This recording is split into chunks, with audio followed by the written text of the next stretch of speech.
know you hadn't had a chance to look at Trevor Lawrence much when we talked to you the other day, but having looked at him now, just what you see and his level of performance here lately. I mean, he's playing very well. I think that the first thing you always look at statistically is, you're taking care of the football. So he's taking care of the football. He's a dual threat, both run and pass. So I really like the way their teams come on. You look at their perimeter group. So this is going to be a big challenge for us. Clarence Hill for Star Telegram. Hankins was placed on the IR. I see you guys have signed Anthony Rush for the practice squad. Just talk about what that means for the defensive line without Hankins. Well, I mean, Hankins come in here and has done an excellent job for us and, run defense, and he was everything he thought it was going to be. So just got to get him healthy, and this is a good opportunity for Anthony. He had good tape. I mean, as soon as the injury happened, Will was on the phone. So we're just fortunate to have him. Is there a chance Hankins could come back, or? Yeah, my understanding, it'll be a 4-week injury. Calvin Watkins, Dallas Morning News. Today's practice schedule, are you like on a walkthrough and then regular schedule? How's that? Well, it's more than a walkthrough. We'll do a bunch of throwing and we'll do perimeter work. We're getting all the reps that we normally get on a Wednesday, just with the schedule that's in front of us.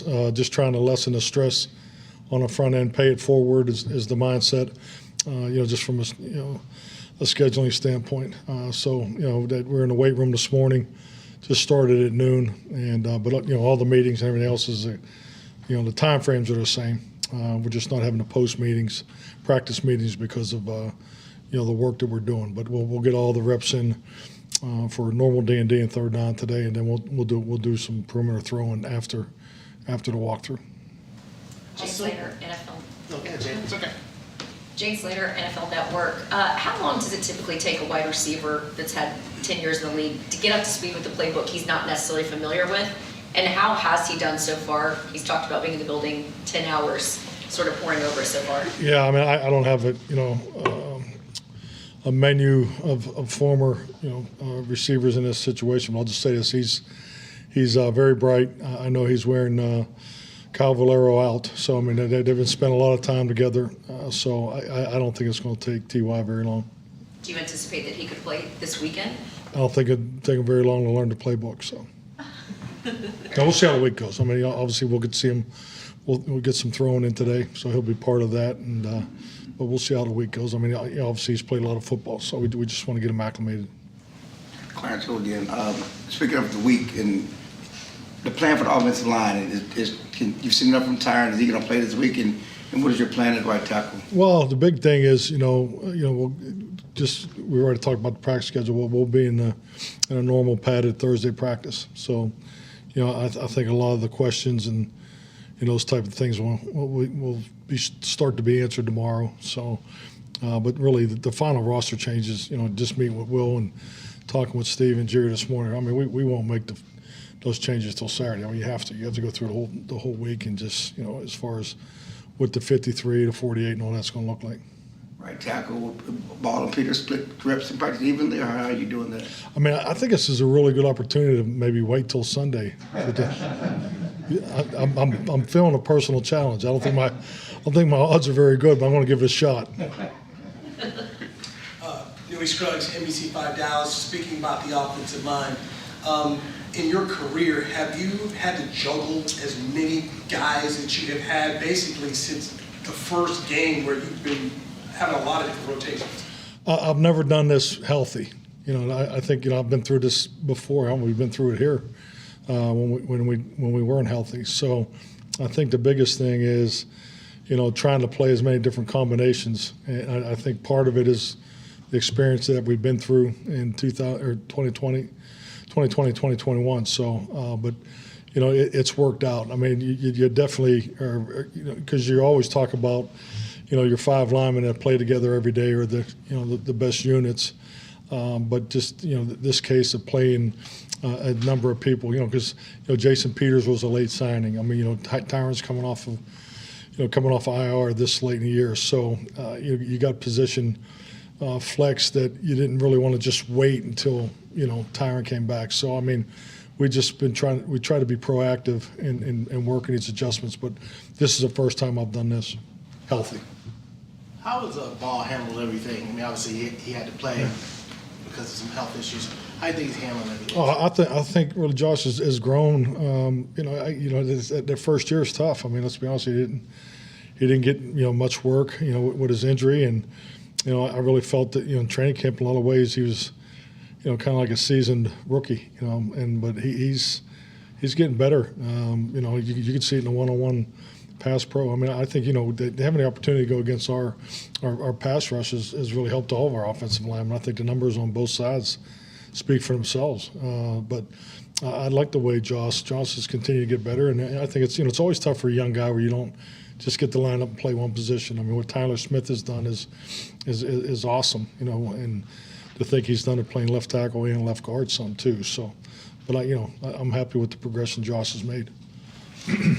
Like over the course of the year, when we've gotten too far ahead of ourselves, or actually about late in the season or playoffs, you always say, we got to get to 11 wins and then check with us. What is it about 11 wins? Is that just historically establish you as a playoff team, and then it's about determining where you are in that mix? Yeah, I mean, just the history. I know my experience being a head coach. I mean, a 16-game season.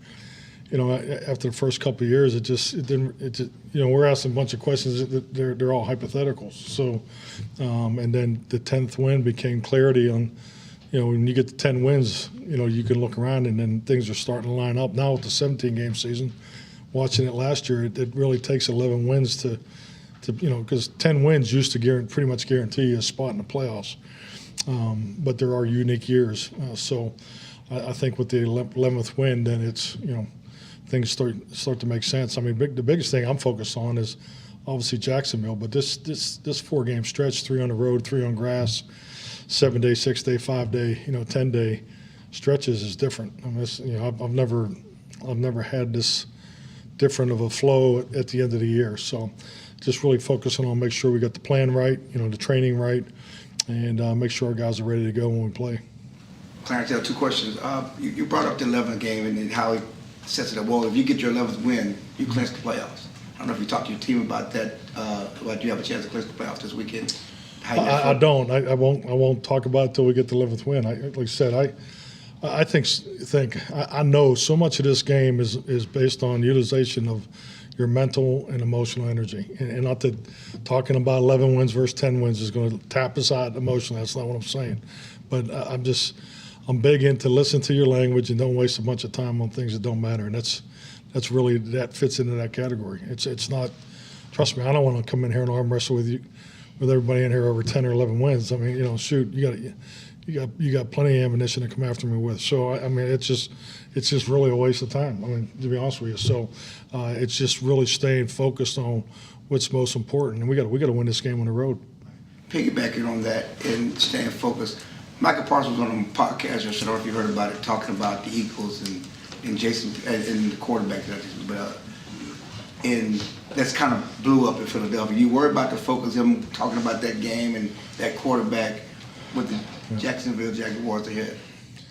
Well, I mean, my understanding, and I didn't read the quote or see exactly what he said, but my understanding he was talking more about the MVP always not being the quarterback. So and I think there's some personal opinion there about what position should win the MVP, but that's another subject. But yeah, I mean, I'm not in the locker room material, and if it, when things go that way, I've never seen a game won or lost on those type of things. I think it's great banter and energy that may last during warm-ups and maybe after the opening kicks. But I'm not a fan of that stuff. I think it really. You can throw that right in the bucket with not talking about playoffs with 11 wins. It's just a waste of time. What stands out to you when you look at these last 2 seasons and some of the adversity and challenges that you guys have had to be able to have 2 back-to-back double-digit seasons for the first time that this franchise has really seen since 2005, 2006? I just think really it's the uniqueness of an NFL season because they're never the same, but you deal with the same moments. You have to overcome adversity. You have to win games in the end. Statistically, it tells you 50% of your games are going to come down to the 2-minute drill. We're at 35% right now, so that tells me that these next 4 games are probably going to come down to 2-minute drills. So those are the kind of things I focus on, because I think it helps keep you focused on your practice regimen, make sure you're hitting your situational work and so forth. But frankly, I mean, personally, I expect to win. I expect to win. I expect to be in the playoffs. I expect to be knocking on the door. I think, just from personal experience, I mean, winning a Super Bowl is very, very difficult. But I'll tell you, from my personal experience, going to the playoffs 8 years in a row is much tougher. So just the things that you need to do to make sure you're in that position to get to the big game, that's really where I keep my focus on. So, and that's why I try not to waste time talking about 10 wins or talking about bulletin board material and things like that. And because I think this game is so competitive, it comes down to 1 or 2 plays each and every week. I mean, just to see the whip around at ESPN when you get home at night, it's just remarkable. I'm always amazed how consistent this league is in the competitive spirit, and how these games come down to the end. Guys are just making plays out of their mind to win a football game, and that's just the beauty of the game of football. But it's really the beauty of the National Football League. So I just try to stay engaged in that. Because I didn't cover you in Green Bay, I didn't know what your practice schedule necessarily looked like, but has it evolved over the years with the intention of what it takes to get to the playoffs and needing to rest the bodies of some of these players and make sure that they're getting certain things that maybe in the past they didn't? In other words, have you gone back to the drawing board, or have you always done schedules like this? I've always been on the cutting edge of scheduling, so I can't even say it with a straight face. But it's no, I think like anything, you're a product of your experiences. There's still things today that I do culture-wise that I learned from Marty. A lot of things I do are really the foundation is Marty Schottenheimer. And I think that's important, but. I think in training camp, my first year we did the 2-1-2-1 schedule, and then I had a day off in the middle of the week on Wednesday. And I just remember Mark Tauscher coming to me and telling me, he says, I think Mike, you just extended my career 3 years. And he just said, I can't go every day anymore. I'm getting up there. So things like that. You listen, those conversations carry a lot of weight, especially as a young head coach. But this schedule that we're on right now was developed in 2014, and it really took me 3 to 4 years to really, take the leap with it, because it's different. No one was doing it back then. I don't even know who's doing it now, if they are doing it. But Mark Lavatt, the strength coach in Green Bay, had a big part of this, and the focus was really on the development of young players. And because we were historic or annually the youngest team in the league, so you had that angst of how do you get these young players trained and develop and keep developing throughout the year, but also don't wear them out, because I have overtrained. My first training camp in Green Bay, I can remember we played a preseason game in Cincinnati, and it was a hot night, muggy night. It rained right before the game, and the team was shot. Their legs were. We had practiced like 6 days in a row in pads, and so I know what overtraining looks like. I've worked the team too much, so just really always trying to find that sweet spot. We had GPS in the early years, but didn't use it. We just collected the data, studied it, learned more about it.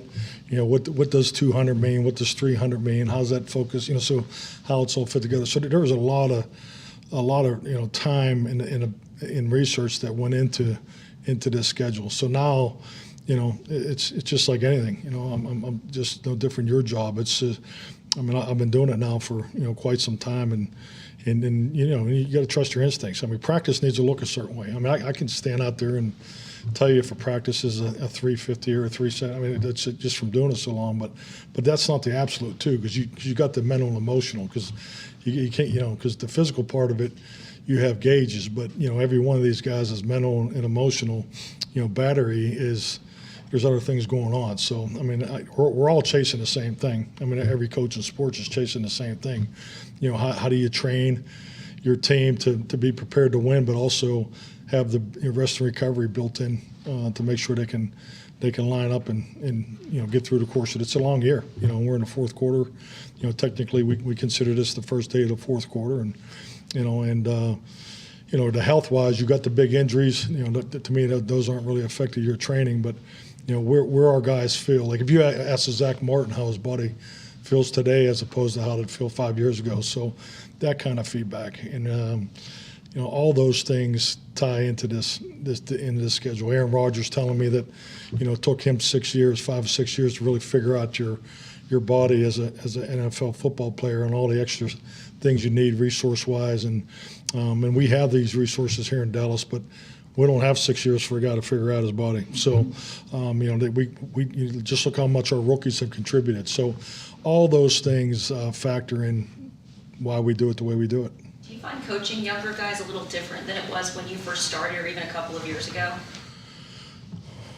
Well, you just covered 3 decades. Which one are you talking about? In the 90s or? The last 5 years, have you noticed a difference in just coaching us as younger guys? I think this is probably like the 3rd generation of players that I've been fortunate enough to coach. Yeah, I mean, they're definitely different. I mean, look what these athletes are exposed to in high school compared to college. I mean, it's the things they were, what they had in college are now getting in high school. So I mean, yeah, it's definitely different. Hi, Kaylee Sutton, DallasCowboys.com. I know after the game, Dak was clearly not happy about the amount of interceptions he's had this season. For you, is that a concern, that the volume of interceptions that he's had this year, or do you just chalk it up to the aggressive style that everyone's been talking about this season? Well, I just think like anything, and it's part of the review today, because I reviewed the Houston game today in the team meeting. All these experiences that we're going through are awesome. We need them all and that's how difficult this game is. Trust me, we don't want our quarterback throwing interceptions, but they are part of the game in this. So you got to take it a step further. I mean, that's definitely a statistic that doesn't look very good. But when you go and look at them, why did it happen? When did it happen? Was it decision? Was it execution? Was it? So you take all that in, and at the end of the day, those are the things you learn more from than you do probably the tight completion throws. So it's part of this ride. It's part of the journey, and I just think I think we all recognize that we're not dealing with a quarterback that's not taking it very serious. Dak Prescott's is as accountable as an individual I've ever worked with. Last week, we talked about back-to-back 10-win season. This week, you have a chance to make back-to-back trips to the playoff for the first time since 2006, 2007. What does that say about where you guys are and where this organization has been to have these type of droughts? I think you're Captain Obvious here. I can't really speak on the past, but I think any time, being a Dallas Cowboy, and if you could say, anytime you're able to be part of history or on the positives, that's a big deal. I think when you look at last year, just the production that the team produced. Now we obviously, at the end of the day, it's all based off of the last game is the image people want. But I think anytime you can stand there as a football team and say you've done something that hasn't been done for quite some time for the Dallas Cowboys, it's very positive. But yeah, I mean the why and all the other things, I really don't have an opinion on it. So, but it's our expectation. I mean, we expect to go to the playoffs. When we got together in April, we expect we're where we expected to be. So, what are we going to do with this expectation? And that's what's exciting about what's in front of us. And that's what leads to success in the playoffs, being there back-to-back years and having that consistency. Well, I just think like anything. I mean, it's anytime you have a chance to go through it. I mean, just. That was our first time in the playoffs last year. So it's definitely, an experience that we'll have, let's get there first. See, you won, Clarence. I'm talking about it. So I think it's definitely, anytime you have, the opportunity to look back, and I think clearly in life you learn more from your failures, and it's a lot harder to handle success, in my opinion. We'll finish with Newey unless Brad has one to close us out too.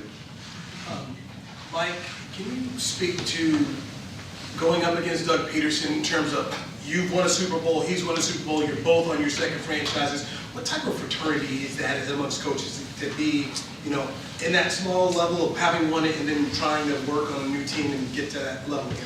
I would just say, from my seat, it's a fraternity of respect. When I look at him and I look at Andy Reid, to be able to build two programs is it's a testament to him and his staff and the culture that they have there. I mean, I've been very impressed with the roster and the way they're playing, and that speaks volumes about Doug.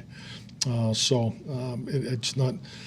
not a fraternity that we get together for dinner at the combine or anything like that, but it's definitely I definitely respect what he's done now for the second time. Thank you. Thank you.